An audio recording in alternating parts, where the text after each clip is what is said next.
السلام عليكم ورحمة الله تعالى وبركاته. مقعي هو شافي عن فرح يوتيوب كان قد دعوانا يسانا وشافي ميديا جروب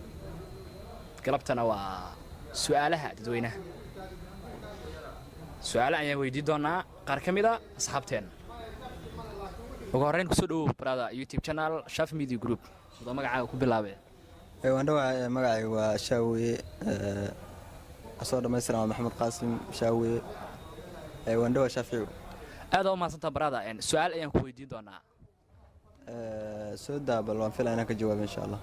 waxaad noo sheegtaa gobolka Awdal ee ka tirsan dalka Soomaaliya in mise degmo ayuu ka kooban yahay wuxuu ka kooban yahay saddex degmo ka kooban yahay waa maasan tahay soo dhaw brada adigoo maasan ku soo dhaw YouTube channel-keena Shafi Media Group aad iyo aad baro qaaliya aad baan ugu dhawahay anagoo oo magacayga ah Ilyas Reef kuna magac dheer Mr. Anwaaye ama iska bodheere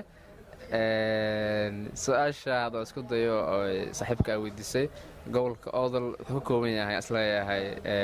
6 degmo wuxuu ka kooban yahay gobolka Awdal 6 degmo saas ayaad uga jawaabtay su'aasha adiga aad oo maasan tahay haye soo dhawaadna aad u dhawahay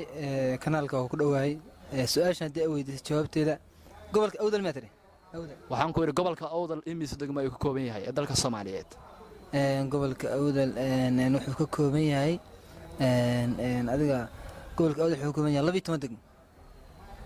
waxa tiri gobolka Awdal wuxuu ka kooban yahay 12 degmood tiro badan aniyo gobolka Banaadir uu bareetiyay ma la dhihi karaa gobolka Banaadir waa 18 kaas waa adiga 6 noo jir bas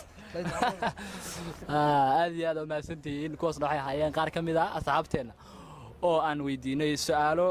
aad u fudud oo kaliisa su'aashaas ahayd imise degmo ayuu ka kooban yahay gobolka Awdal ee dalka Soomaaliya waxay u kala jawaabeen siyaabo